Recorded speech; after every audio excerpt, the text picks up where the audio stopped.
Olá, muito bom dia, é um prazer ter sua companhia logo tão cedinho. A semana está começando, hoje é segunda-feira, dia 9 de janeiro, e eu convido você de casa a conhecer os destaques do programa de hoje. Mais 4 mortes foram registradas nos presídios de Manaus, desta vez na cadeia pública Raimundo Vidal Pessoa. Familiares dos detentos interditaram a rua em protesto pela falta de informação. IML recolhe mais 3 corpos no entorno do complexo penitenciário Anísio Jobim, na BR-174. Agente penitenciário feito refém no massacre do Compadre conta tudo o que viu e faz denúncias graves que você confere daqui a pouco. Policiais militares também denunciam o governo e desmentem os números oficiais de mortos e fugitivos. Pelo menos 15 bairros nas zonas Centro-Sul e Centro-Oeste, Norte e Oeste da cidade estão sem água nesta segunda-feira. De acordo com a Manaus Ambiental, uma manutenção preventiva na estação do Alvorada comprometeu o abastecimento. E ainda, hoje é dia do quadro A Vaga é Sua e vamos mostrar um modelo de negócio que tem dado certo, as cooperativas. Isso e muito mais a partir de agora. Manhã no Ar, o seu dia começa aqui.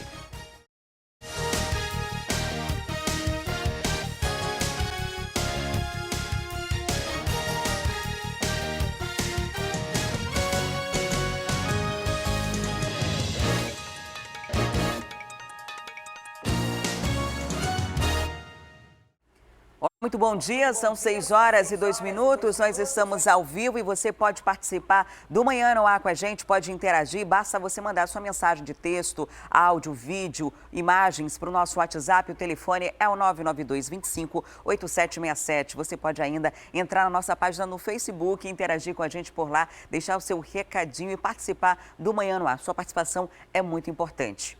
Infelizmente, a gente começa mais esta edição com notícias ruins, esse clima de tensão que ainda está na cidade de Manaus. Mais uma rebelião aconteceu nesse fim de semana, dessa vez na cadeia pública Raimundo Vidal Pessoa, que funciona no centro da cidade. Essa cadeia estava desativada desde outubro e voltou a funcionar na semana passada, depois do massacre do Compadre. Para essa cadeia foram transferidos mais de 200 presos estes que sofriam ameaças de facções criminosas, como a FDN, ou que foram presos por estupro. Quem corria risco de morte, de acordo com a Secretaria de Administração Penitenciária, foi transferido para a cadeia lá no centro da cidade, mas uma rebelião aconteceu nesse domingo por lá e houve muito tumulto, né? Pelo menos 4 pessoas foram mortas, os familiares ficaram muito preocupados, queriam informações, fecharam o trânsito ali em algumas avenidas do centro da cidade. Daqui a pouco a gente traz mais detalhes sobre isso.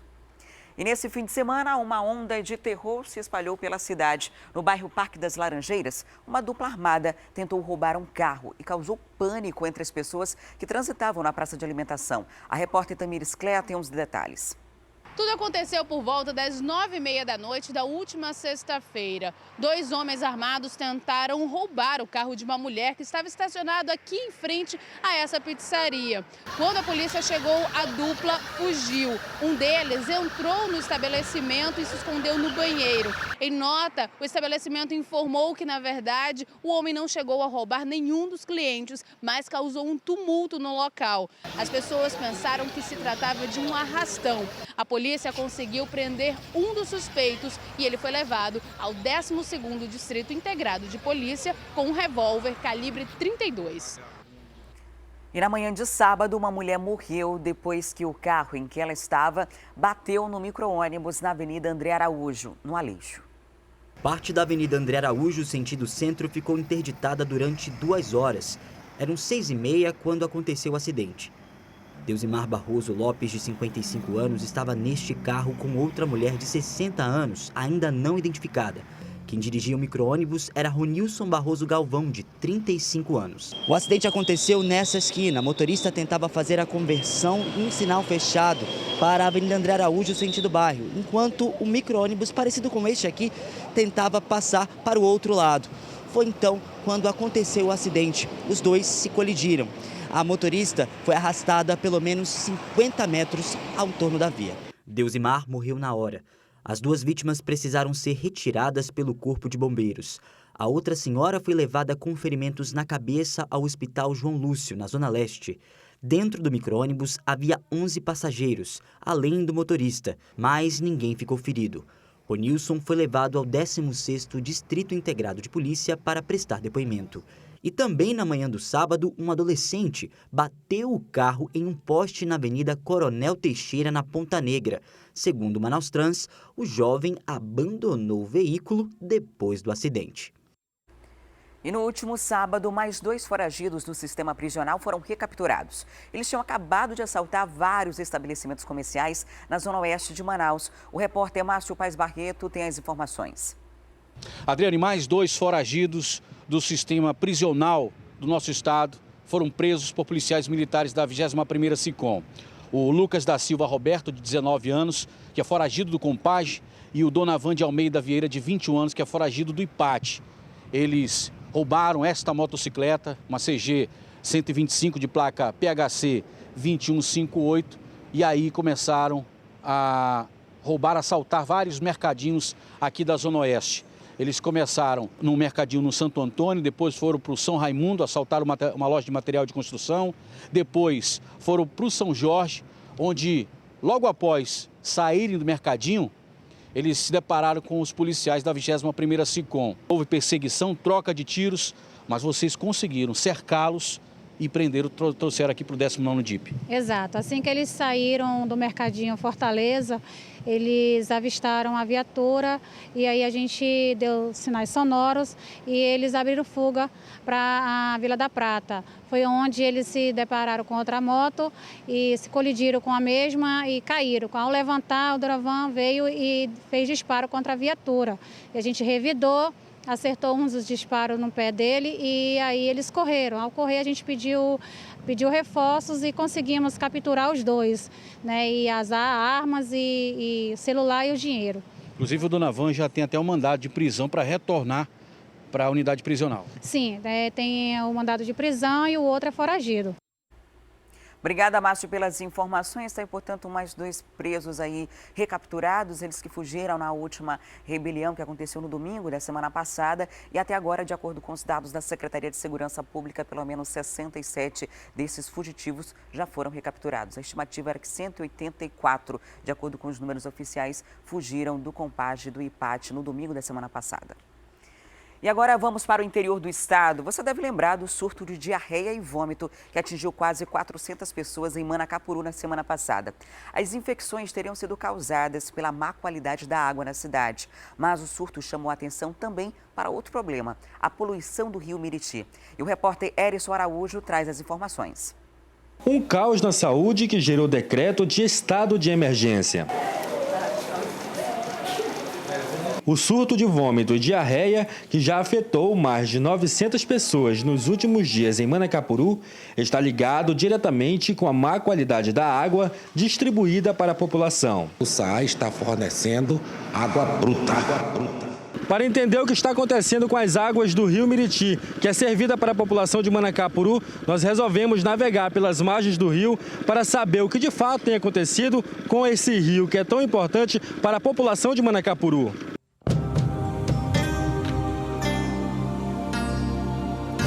E não é preciso ir muito longe para já identificar o que tem causado a poluição. Com o crescimento desordenado da cidade, vários bairros foram se formando às margens do rio. E sem a estrutura de esgoto necessária, essas casas despejam seus esgotos sanitários diretamente no rio Miriti. Outro problema é a poluição por lixo doméstico. Ao longo da margem do rio, é fácil encontrar locais assim, repletos de lixos por toda parte.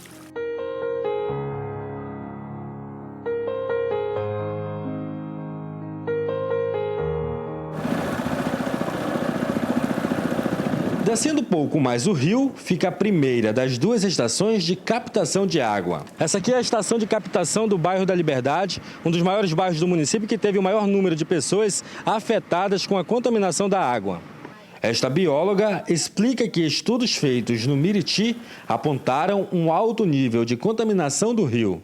A gente percebeu a proliferação de macrófitas, né, de plantas aquáticas que indicam que o rio está sofrendo com poluição, né, além do lixo que a gente encontra durante todo o trajeto, né. Já esse morador fala que um levantamento feito no bairro da Liberdade mostrou que 68 esgotos são despejados diretamente no rio Miriti. E o bairro da Liberdade tem 3.111 famílias. E hoje a água do bairro da Liberdade está contaminada, e sim de Manacapuru toda através da água do Miriti. Dona Amanda mostra a cor da água que está chegando na torneira da sua casa. Ela disse que é preciso carregar água de poço artesiano para fazer as atividades domésticas. A minha mãe paga o menino para carregar água lá do poço para ela. Aí, a água tá vindo assim, não presta para nada, presta para lavar alguma coisa de louça. Acho que eu recebo.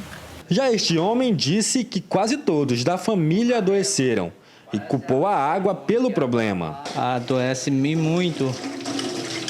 A água tá imunda. Só presta mesmo para... Nem para lavar roupa presta, só presta mesmo para lavar vasilha e olhe lá. O Sistema Autônomo de Água e Esgotos de Manacapuru ressaltou que já fez a aquisição dos produtos químicos para o tratamento da água e que em alguns bairros o problema já foi solucionado. E agora o assunto continua sendo água, só que em Manaus. Hoje, pelo menos 15 bairros de Manaus terão abastecimento de água suspenso. O motivo, segundo a Manaus Ambiental, é a realização de uma manutenção preventiva na estação do bairro da Alvorada. E quem traz os detalhes sobre esse assunto para a gente agora é a repórter Carol Queiroz. A Carol está ao vivo e conversa com a gente agora. Carol, que horas vai acontecer esse interrompimento de água, né? De que forma que as pessoas podem se preparar para o que está vindo?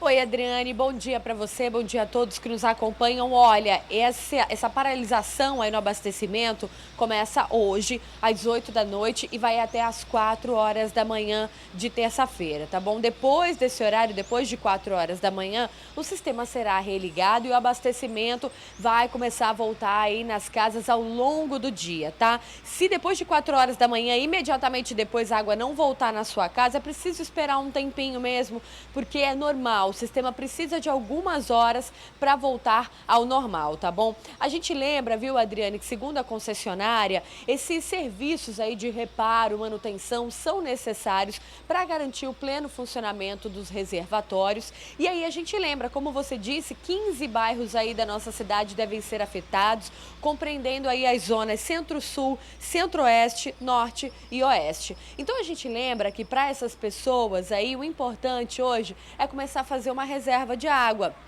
para você não ter problema agora à noite e principalmente ao longo do dia de amanhã, tá bom? Então, reserve água aí nos tanques, né, na sua caixa d'água, também nos reservatórios, lembrando de tampar, de cobrir esses locais, tá? Para que essa água fique protegida e para que você possa usar aí para fins de lavar uma roupa, lavar louça, enfim, coisas assim, tá bom? E aí faça essa reserva de água, reserve também aquela água que você usa para beber, né? Quem precisa colocar na geladeira, fazer essa reserva também para evitar qualquer tipo de problema, tá?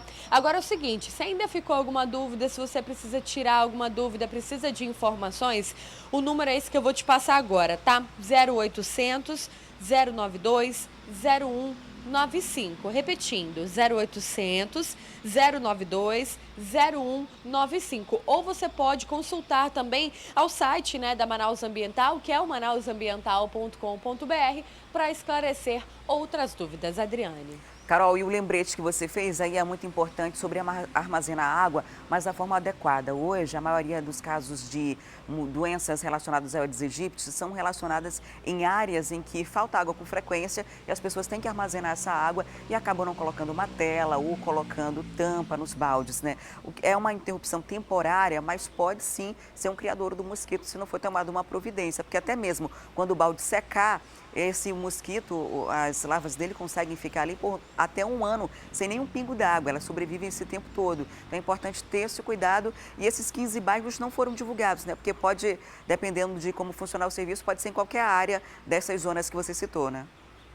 É verdade, viu, Adriane? Por isso é importante que você ligue, consulte o site para mais informações. A ligação esclarece bastante isso, para que você não tenha problemas depois. Agora, Adriane, a gente falava aí sobre o armazenamento da água, né? O ideal é que essa água que você armazena nesse período seja destinada não ao consumo, né, Adriane? Como eu falei, para você lavar uma louça em casa, lavar roupa, ali para as atividades do dia a dia. Agora, por exemplo, na minha casa eu tenho um filtro que ele vem numa ligação direta da rua e dentro dentro do filtro ele faz uma nova filtragem para que a gente possa consumir. Então, portanto, esse meu consumo também fica paralisado. Por isso que eu falei, né? Pessoas que têm esse tipo de abastecimento para água de consumo, fazer uma reserva, colocar essa água na geladeira para que não falte água para esse consumo também, né? Agora, o ideal é que você compre essa água aí para não ficar tomando essa água que você armazena num tanque, por exemplo, que aí já não fica de forma adequada, né, Adriane? O tanque contém ali bactérias, pode haver uma contaminação,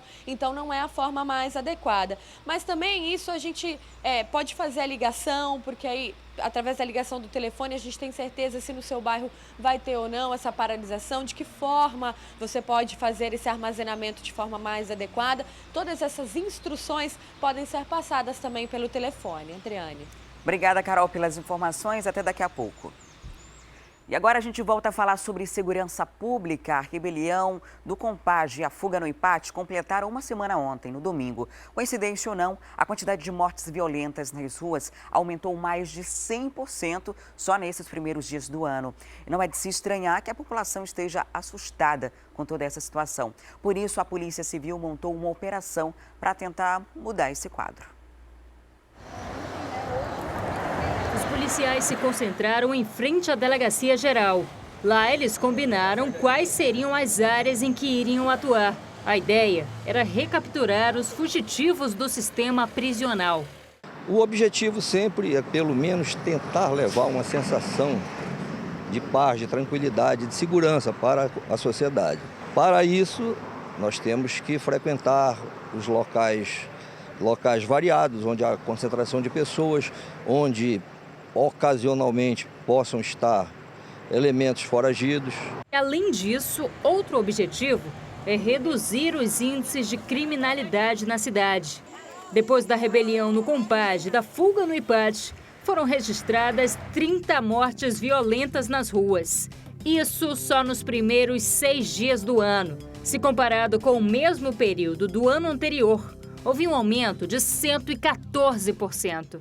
Na sexta-feira mesmo teve uma suspeita de arrastão que foi confirmada depois que não passou de um boato. Como é que vocês lidam com isso? Além do que está acontecendo de fato, ainda tem a questão dos boatos? Exatamente. A Polícia Civil ela vem agindo de forma integrada, né, por intermédio do Centro Integrado de Comando e Controle, né, com as demais forças de segurança pública, justamente para tentar agilizar as informações e evitar esse tipo de boato, né, principalmente que acaba aterrorizando a população e procurando tranquilizá-las, né. E de fato há situações que sempre ocorrem, né, alguns fatos isolados, mas que em decorrência dessa situação que ocorreu no nosso estado, né, acaba tomando essa repercussão. Nesses vídeos cedidos pela assessoria, a atuação dos policiais, a abordagem de motoqueiros, usuários do Terminal 3, em bares, ônibus coletivos e também nos alternativos. A operação é uma iniciativa da Polícia Civil e da Secretaria de Segurança Pública, que foi realizada durante todo o fim de semana. E realmente tem bastante polícia na rua, tanto Polícia Civil na operação quanto a Polícia Militar, que montou blitz em vários pontos da cidade para tentar aumentar essa sensação de segurança, já que as pessoas estão muito preocupadas. Mas ainda assim, no último sábado, o Instituto Penal Antônio Trindade passou por uma revista que resultou na apreensão de diversos objetos proibidos. Foram encontrados celulares, dinheiro, armas brancas, droga, além das terezas, que são aquelas cordas feitas de lençóis e utilizadas em fugas. O objetivo do procedimento de revista foi retirar tudo o que pode ser usado para desestabilizar o presídio e promover alguma alteração. Então, houve mais essa revista. Na sexta-feira também a gente teve a informação da revista lá no Compage, onde aconteceu a rebelião no domingo da semana passada. E na tarde da última sexta-feira foi um caos no centro da cidade. Um anúncio de um arrastão acabou prejudicando o atendimento de policlínicas e o comércio, que fechou mais cedo. Na cadeia pública teve também tumulto entre os presos. O tumulto entre os detentos começou por volta de 1h da tarde. De acordo com a Polícia Militar, os internos reclamaram da estrutura do local, exigiram banho de sol, a visita dos familiares e a presença dos secretários de Segurança Pública e Administração Penitenciária, que contornaram a situação. Eles só queriam morar dentro de um raio porque estavam mal acomodados. Mas nós estamos fazendo uma obra lá dentro. estamos reformando os 3 raios para poder colocar os presos lá dentro. Além disso, quando aconteciam as negociações, 2 homens até o momento não identificados foram presos também no local pela Polícia Militar, após tentarem entrar no presídio com armas de fogo. Eu tenho 4 viaturas cercando isso aqui, nos 4 pontos que podem acontecer alguma coisa. A situação aqui, acima de tudo, está sob controle. Já na Avenida Getúlio Vargas, quem foi à Policlínica Gilberto Mestrinho se surpreendeu com as portas fechadas. A direção acabou encerrando o atendimento antes do horário, após receber a informação que ocorreria um arrastão no local. Muita gente não sabia o que estava acontecendo. Acabou de um rapaz falar aí que é por medida de segurança que fecharam. Para a Policlínica para o remédio, pegar o remédio, né? E agora, como é que vai ficar? Agora... Segundo alguns pacientes, a Policlínica fechou às 3 horas da tarde. A direção do hospital explicou que a medida foi uma prevenção de segurança. Quem tinha pressa no atendimento se sentiu prejudicado com a situação. Fazer o quê? Vou ficar doente. Na 7 de setembro, Eduardo Ribeiro, vários comerciantes fecharam as lojas. Até o mercado Adolfo Lisboa encerrou as atividades. Esse mototaxista explica que ouviu até tiros. No momento em que eu passei lá, naquela correria lá, todo mundo correndo assim, e eu escutei zoada de disparo lá. Aí foi na hora que os homens foram chegando, foram cercando aí, todo mundo fechando loja. Os vendedores ambulantes souberam da notícia bem cedo. Alguns nem ficaram trabalhando. Já outros não se intimidaram e permaneceram no local. Estava vendendo a merenda lá. Na hora que o pessoal chegaram, já foi aquele arrastão. Foi aquele pessoal correndo, o pessoal já vinha arrastando um bando de coisa. Policiais militares disseram em entrevista exclusiva à repórter Natália Freire que os números dos fugitivos do Compage são bem mais do que os 184 anunciados pela Secretaria de Segurança do Estado. Ela conversou também com um dos PMs que estavam de plantão no dia do massacre e dá detalhes de como tudo começou. É o que a gente vê agora. Este PM se recusa a gravar entrevista com medo de represália, mas nos contou como foi a rebelião no complexo penitenciário Anísio Jobim.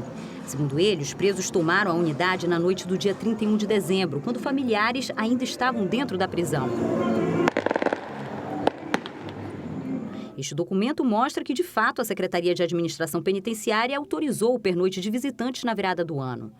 Mas somente depois que eles saíram, no início da manhã do dia 1º, é que o ataque aos PMs começou. Ele conta ainda que, normalmente, apenas 3 policiais fazem a segurança externa da unidade, 1 na muralha e 2 na recepção. Lá dentro, apenas funcionários terceirizados, sem armas, ordenam os presos. Como havia ameaça de rebelião naquela noite, mais 2 PMs foram enviados para reforço. Essas imagens mostram o local do confronto. Os bandidos fortemente armados ficaram nesse ponto com uma refém. Logo depois, os presos invadiram este local onde fica a ala do PCC, separada apenas por uma tela fechada com um cadeado. Depois foram para o chamado Seguro, local onde ficam detentos ameaçados. As celas que eles não conseguiram abrir acabaram incendiadas. Neste áudio, outro PM conta como encontrou o presídio logo depois do massacre. Eu entrei aqui nas celas aqui, é uma cena horrível, cara.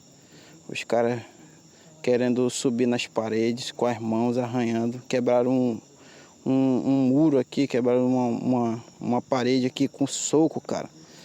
Com soco, na agonia de não morrer queimado. Segundo os agentes aqui comentando, foram mais de 80 mortos. Não foi só aquilo que a mídia está dizendo, não. Foi mais de 80 mortos. E a fuga foram para lá de 600 presos. Essa informação de que o número de foragidos seria maior do que o anunciado pelo governo do estado é confirmada por policiais que estão nas ruas à procura desses criminosos. Eu conversei com vários deles e todos afirmam que são muito mais de 180. Sim, nós temos informações por parte de delegados da Polícia Civil, oficiais da Polícia Militar, onde ele é bem claro que a fuga real é de mais de 1.000 presos. O apelo que a gente faz, eu fiz isso em rede social, num canal que a gente tem em redes sociais. Eu falei que o secretário, eu acho que não há escândalo maior do que já está posto, né? O escândalo da segurança pública é notório, a gente tem a maior crise carcerária depois do Carandiru. Então, eu acho que não há risco nenhum se isso realmente aconteceu, que se seja sincero, que se seja verdadeiro com a população, se diga, olha, fugiram 1.000 presos. Quantos tiverem fugido, o que interessa é que se fale a verdade. O próprio ministro da Justiça deixou o governo do estado de saia justa ao revelar números diferentes dos oficiais. Foram mais de 200 de presos que fugiram. O ministro visitou o Compage depois da rebelião, mas a imprensa não pôde acompanhá-lo. As imagens foram feitas pela comunicação do governo do Amazonas e mostram apenas ele andando por corredores sem presos. As armas apreendidas, até hoje, não apareceram. No dia seguinte ao conflito, a unidade prisional estava assim. Essas imagens são do circuito interno e vazaram durante a entrevista coletiva do Comitê de Gestão de Crise. Do lado de fora, movimento apenas de parentes em busca de informações. Não está nem na lista, ele entrou aí para dentro. Ainda não foi divulgada uma lista com os nomes dos presos que ficaram na unidade. Ele nem deixa eu fui lá. A única pessoa de fora do sistema que acompanhou a revista foi o presidente da Comissão de Direitos Humanos da OAB. Mas ele explicou que quem fez a contagem dos presos foi a polícia. Por isso, não pode garantir se os números oficiais são reais ou não. E saí daqui já era meio-dia, quase meio-dia e pouco, no acompanhamento da contagem dos presos aqui e da revista da Choque. Então, só fomos saber disso posteriormente. Este senhor diz que não confia no sistema penitenciário. Ele frequenta o Compage há mais de um ano e toda vez se surpreende com o que vê.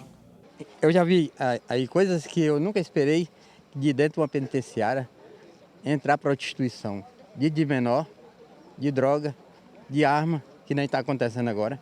E nunca pensei que acontecesse a tragédia tão horrível que nem essa. Falta de autoridade competente, irresponsável, que não botou moral. Falta muita coisa mesmo, olha. E esses números oficiais, os números extraoficiais, a gente acaba não tendo uma precisão porque a gente não tem acesso. Essa área da penitenciária, ela está interditada desde que aconteceu a rebelião. A imprensa também não tem acesso à parte interna. O ministro diz uma coisa, o secretário diz outra, os policiais dizem outras, os próprios detentos contam outra história e esses números acabam de fato sendo desencontrados. E agora vamos ver a entrevista completa que o jornalista Wilson Lima, do Alô Amazonas, fez com exclusividade com o agente penitenciário do Compage. Ele estava lá no momento do motim e foi feito refém pelos detentos. Para garantir a segurança dele, a identidade do agente vai ser preservada. Confira. Você é funcionário da Humanizare? Isso. E há quanto tempo você trabalha na empresa? Há mais de um ano na empresa. E sempre você atuou no Compage? Sempre foi, desde que eu entrei na empresa, sempre tirei serviço no Compage. No domingo, quando aconteceu toda aquela situação, você estava no plantão? Isso, estava de plantão, de serviço. A gente assumiu às 7 da manhã até às 19 horas, que era o final do nosso turno.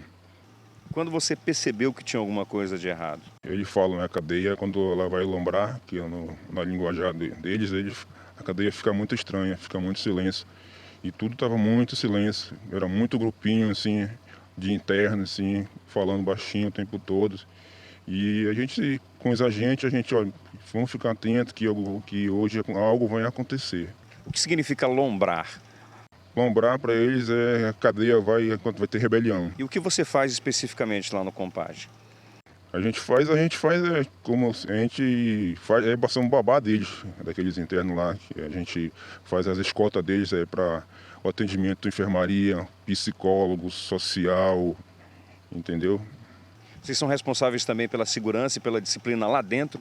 Responsável pela segurança, isso, de todos os pavilhões, né? Durante as semanas, os portões ficam todos fechados. A gente fica na porta, fica 2 agentes na porta de cada portão e eles só saem algemados. Mas a maioria das vezes eles não saem algemados porque eles, tipo, se eu não abrir o portão para eles ficam ameaçando os agentes, ficam humilhando, falam que se eu não abrir vão matar os agentes, sabe que onde a família da gente mora, eles vão matar. E aí, muitas vezes nós somos obrigados a abrir o portão para eles saírem, para ficar andando nos corredores. Pela empresa não é certo a gente fazer. Se a empresa vê a gente fazer isso, a gente pega a justa causa. Ainda sobre a situação de domingo, como aconteceu? O momento que aconteceu, eu estava no pavilhão. No dia de visita, os portões ficam abertos. A gente fica abrindo e fechando para eles o tempo todo. E no momento que isso ocorreu, eles me pegaram na frente do pavilhão. Era por volta de que horas? Por volta de 16 horas, no final da visita. já vieram com armas. Você estava sozinho ou tinha algum outro agente com você? No momento eu estava sozinho. Aí saíram me arrastando assim, para fora da cadeia, para onde eles têm acesso a tentar executar outra facção rival. Eles já saíram rendendo outros agentes que estavam nos outros portões, que era para os agentes abrirem, que senão ele não abrisse os portões, eles matavam todo mundo. Aí começou o tiroteio. Tiroteio, muito tiro mesmo, quando a gente viu aquela quantidade de arma, eu falei, meu Deus, como é que essa quantidade de arma entrou aqui dentro? Era pistola, era 12, aniquilada, terçado, faca. E eles começou o tiroteio mesmo, entendeu? Eles atirando contra a PM, para a PM não invadir e segurando a gente o tempo todo. E vocês ficaram onde? Ficaram no fogo cruzado? Ficaram em alguma cela? Todos nós ficamos olhando e eles mataram todos os outra facção. Mataram os PCC, todos na nossa frente, mataram os Jack também. Quem são os Jacks? Os Jack que são os estrupadores, né? Que os estrupadores eles ficavam numa outra cela separada que não podiam ficar misturados no meio deles, né? Dos outros internos lá. Que são... Quer dizer que no momento em que vocês foram feitos reféns ainda não havia nenhum preso morto? Não, no momento que eles foram feitos refém não havia nenhum preso morto. Eles fizeram o que eles fazem, o agente de refém, que é para poder executar quem eles querem matar, né? Na frente de vocês? Na frente de todos os agentes. Você presenciou mais ou menos quantas mortes? Mais ou menos mais de 30 mortes, não só eu, com todos os meus colegas presenciamos. Entendeu? Que era tudo na nossa frente, eles segurando a gente aqui. E se o agente tentasse correr, ele falava que se tentasse correr, eles matavam todo mundo. E não era para a polícia invadir. A polícia estava tomada em cima da muralha, do portão, só que a polícia não podia fazer nada. E a gente gritava o tempo todo, que, pelo amor de Deus, que a polícia não atirasse, porque se a polícia atirasse, eles matavam a gente. Como foram essas mortes? Foram a tiro? Foram... Quem atirava, quem estrangulava, cortava a cabeça, o pescoço. Era como se fosse assim, você tratando o frango, assim, você tirar a asa, coxa, entendeu, do frango. Era esquartejado de todo jeito. Eles faziam isso com faca, facão? Era faca, era facão, era estoque, entendeu? E durante essas execuções, eles falavam o quê? Eles chegavam e diziam para o preso por que ele estava morrendo? Não, eles falavam porque essa faca eles falavam que já era de muito tempo, já dessas ameaças. E todo mundo já tinha conhecimento lá, diretor, secretário, porque eles internamente que estavam sendo ameaçados já tinham falado, diretor, pelo amor de Deus, transfere a gente que nós somos ameaçados todo dia, constantemente, entendeu? Então os presos que ficavam, que é esses FEDN, eles ficavam de um lado e a facção do PCC do outro. Aí eles ficavam lá assim, ó, a hora de vocês está chegando, assim. Ameaças o tempo todo? O tempo todo ameaçando, dizendo assim, ó, a hora de vocês está chegando. E chegou. Durante a troca de tiros que houve entre os bandidos e os policiais, alguém morreu de bala que saíram das armas dos policiais ou algum policial matou algum interno, algum detento? Não, porque a gente estava na parte já do portão, que eles trouxeram a gente já para a parte do portão que dava acesso à guarda da PM, que era o último portão de acesso para invadir a PM. A gente gritava, pelo amor de Deus, que o PM não atirasse, porque se o PM atira e acertasse um deles, eles matavam todos os reféns que estavam ali. Como esse material entrou lá? Aí eu te pergunto isso, essa pergunta que não quer calar, né? Por onde que entrou? Aí o pessoal do alto escalão culpa nós, agentes, de entrar, mas o material não entra com os agentes, porque quando os funcionários entram na empresa, nós passamos por 3 revistas, desde o portão principal até a entrada do pavilhão na cadeia. Tudo que a gente leva, um estojo, de que a gente tem autorizado a levar um talher, né? Porque nem isso a empresa dá, a gente levar no talher, o estojo é revistado, a escova de dente, a nosso creme dental, eles abrem, tiram um pouco para ser revistado. Aí agora o pessoal do alto escalão vem dizer que os culpados são os agentes. Quem facilitou a entrada desse material? Isso aí eu não posso afirmar, isso quem entrou, mas eu acredito que seja gente grande. Mas não entrou na revista? Na revista não entrou. Além das armas que entraram, também tem outras situações estranhas que acontecem no Compage, de pessoas não autorizadas passarem a noite lá? À noite, eu só não sei porque eu não trabalho à noite, eu trabalho durante o dia, né, na equipe do dia. Aí, referente à noite, já não sei te informar essa posição, e se tem pessoas autorizadas. Mas durante o dia tem muita gente que entra de carro direto para dentro da cadeia. Aí a gente não sabe, né, o que tem ali dentro de um carro daquele, porque o carro não é revistado. que são carros do pessoal do alto escalão. Como é que está a tua cabeça agora, depois de tudo isso que aconteceu, depois das situações de barbáries que você presenciou? Fui agredido, levei muita porrada. Aparentemente, fisicamente estou bem, mas psicológica, estou muito abalado mesmo, entendeu? Não tenho condições nem de sair de casa. Você vai continuar trabalhando no Compage ou não? Como vai ser? No momento eu ainda não pensei nessa possibilidade aí de retornar e eu não pretendo retornar tão cedo, entendeu? Mas no momento eu não estou nem pensando nessa possibilidade, eu estou pensando mais aí na minha saúde mesmo, entendeu? Eu quero voltar à minha vida normal, que eu era normal, entendeu? Hoje eu não consigo sair de casa, as coisas que eu faço eu esqueço, eu não estou conseguindo dormir à noite, estou com 4 noites sem dormir. E aquilo foi uma guerra e a gente escapou por um milagre de Deus, os meus colegas, entendeu? Teve colegas nossos que levaram tiro na cabeça, outros levaram no braço, outros levaram muita porrada e hoje ninguém fala nisso. Reféns foram feridos? Foram feridos, tem uma colega que levou um tiro na cabeça, a sorte que foi o tiro de raspão, e o outro colega levou o tiro no braço. Quantos mais ou menos foram feridos? Aproximadamente 12 funcionários. Todo mundo foi ferido? Foi ferido, sim, em termos de agressão, né? Mas os mais graves foram 2 que levaram o tiro. 2 foram baleados? Foram baleados. Lá de dentro, eles têm como ordenar alguém aqui fora? Tem como mandar mensagem para alguém aqui fora? Tem, eles têm lá dentro, eles têm celular lá dentro, eles têm arma, até notebook eles têm lá dentro, aqueles internos lá. A direção tem conhecimento disso? Eu creio que sim. Que todo mundo sabia que essa cadeia ia acontecer. Tanto supervisores, diretores, todo secretário, tanto é que o secretário estava até viajando, ele autorizou pernoite para interno, você já se viu uma coisa dessa, a visita entrar em 4 horas da tarde e sair 4 horas da tarde de outro dia. Se eles sabiam que ia ocorrer, que a cadeia ia alombrar, por que eles não pediam, pelo menos, que a gente se retraísse, os agentes? Mas não, eles não se preocupam com o funcionário da empresa, não. Quem manda na cadeia lá não é a administração, não é a secretaria. Quem manda na cadeia são os presos. O dia que eles não querem trancar a cadeia, eles não trancam. A gente cansou de sair de lá 9 horas da noite, 10 horas da noite, a cadeia fica toda aberta. Porque a cadeia todo dia, às 7 horas da manhã, são abertas todas as celas e eles ficam soltos. Então são eles que decidem qual a hora que as celas devem ser abertas? Não, tem um horário estipulado que é para abrir a cela e trancar. Para abrir o horário, abre no horário normal, que é aberto, mas para trancar, que é o horário 5h30 da tarde, nunca é trancada. Se eles decidirem que não vai ser trancado às 5? Não vai trancar, ou não vai trancar, não tranca. São eles que mandam? Eles que determinam, Situação absurda, né? E o ministro da Justiça, Alexandre de Moraes, responsabilizou a empresa Humanizare pela entrada de armas no complexo penitenciário Anísio Jobim, que resultou no massacre do dia 1º de janeiro. A terceirização do sistema prisional no Amazonas começou desde 2003. E segundo a Federação Nacional dos Agentes Penitenciários, as unidades prisionais do estado são administrados pelo mesmo grupo há quase 15 anos. O caos no sistema penitenciário.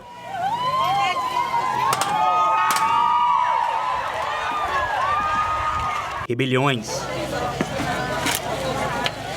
Fugas. A crise nas cadeias assusta a população. Para! O problema foi exposto para o Brasil e para o resto do mundo. O Conselho Nacional de Justiça e o próprio Ministério da Justiça precisaram intervir. E por causa dessa situação, medidas emergenciais, como investimentos de mais de R$1 bilhão com a criação de um Plano Nacional para a Segurança Pública, precisaram ser feitos. Depois de uma visita em Manaus, o ministro da Justiça, Alexandre de Moraes, falou que a culpa do massacre no Compage não estava só relacionada à questão de brigas entre facções criminosas. O ministro disse que a responsabilidade viável e imediata da chacina é da empresa Humanizare, responsável pela administração do presídio. Houve falha da empresa. Não é possível que entrem armas brancas, facões, pedaços de metal, armas de fogo, inclusive uma escopeta, e nós todos ficamos sabendo dessa entrada bem antes. Nós todos, que eu digo, pela internet, antes da apreensão, porque os próprios presos tiraram selfie, ou seja, celulares também lá dentro. Então, Quem tem a responsabilidade imediata, quem tinha a responsabilidade imediata de verificar essa entrada? A empresa que faz a segurança. A empresa Humanizare gerencia 5 presídios aqui de Manaus, desde 2013. Ela faz parte do consórcio PAMAS, que teve o contrato renovado com o governo por mais 27 anos. No ano passado, a Secretaria Estadual de Administração Penitenciária pagou a Humanizare, de acordo com o Portal da Transparência, 302,2 milhões, sendo 300 milhões de despesas, mas esse valor pago pode ter sido ainda maior. De acordo com o presidente da Federação dos Agentes Penitenciários do Estado, Fernando Ferreira, essa mesma empresa tem gerenciado os presídios aqui do Amazonas há quase 15 anos. No dia 25 de maio de 2002, no regime fechado do Compage, houve uma chacina, onde 11 pessoas entre detentos e agentes penitenciários foram mortas. Em 2003, a gestão do então governador Eduardo Braga contratou uma empresa terceirizada em caráter emergencial para gerenciar os presídios temporariamente. Só que, segundo Fernando, a empresa que deveria ficar por tempo determinado continuou atuando. E a cada alteração do contrato, o nome fantasia da instituição mudava. Exatamente, cada contrato que eram feitos tinha uma empresa, tinha alguma alteração na empresa para poder atender os requisitos ali dentro desse contrato. E ficava mais caro o contrato a cada ano? Então, a cada ano, por incrível que pareça, o contrato ficou melhor. Melhor para quem? Para a empresa e pior para o Estado, pior para os cofres públicos. Em uma das empresas que fez parte da gestão terceirizada dos presídios foi a CONAP, Auxílio de Agenciamento de Recursos Humanos. Na época, o presidente da empresa era Luiz Gastão Bittencourt e a diretora Eliana Gugel Monteiro Bittencourt. Já na empresa Humanizare, que faz parte do consórcio, nenhum dos dois aparecem como administradores, apenas Luiz Fernando Monteiro Bittencourt. No entanto, ele e Eliana têm parceria na empresa agropecuária Guanabara.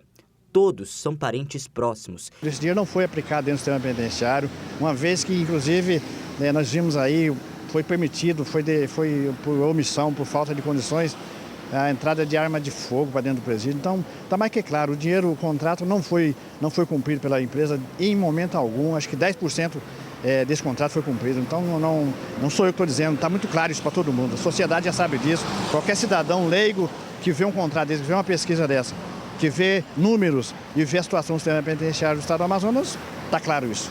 Em nota, a empresa terceirizada diz ser responsável apenas pela limpeza e conservação predial, manutenção dos equipamentos e estrutura e por manter em perfeito funcionamento o sistema de segurança eletrônica, incluindo o sistema de câmeras de vídeo. Além disso, segundo a Humanizare, o contrato também prevê o fornecimento de alimentação adequada aos detentos, assistência jurídica, material e psicológica, além de atividades laborais e cursos profissionalizantes. O secretário da SEAP foi procurado pela nossa equipe de produção, mas não comentou sobre o assunto. Apesar de alguns policiais militares estarem controlando a entrada e saída de pessoas dos complexos penitenciários, é a Humanizare que continua gerenciando o sistema. E se depender do convênio estabelecido pelo governo, a empresa deve continuar atuando nas cadeias nos próximos 27 anos. E em Roraima, detentos também foram massacrados. Pelo menos 33 presos foram mortos na penitenciária agrícola de Monte Cristo. De acordo com a Secretaria de Segurança do Estado, a maioria das vítimas foi decapitada. Os corpos foram jogados em um corredor que dá acesso às alas. O governo de Roraima informou que chegou a enviar, em novembro do ano passado, um ofício solicitando apoio do Ministério da Justiça para atuar em caráter de urgência no sistema prisional do Estado, incluindo o reforço de Força Nacional de Segurança. Mas o ministro teria alegado que não poderia atender o pedido. No lançamento do Plano Nacional de Segurança, o ministro Alexandre de Moraes admitiu que negou o pedido por entender que o pedido era para a segurança em geral e não para a segurança dos presídios. E agora a gente faz um breve intervalo e volta daqui a pouco, continuando falando sobre essa questão da segurança pública. Cadeia Pública Raimundo Vidal Pessoa teve rebelião nesse domingo. Pelo menos 4 presos morreram. A semana continua tensa e a gente traz esses detalhes daqui a pouquinho para você.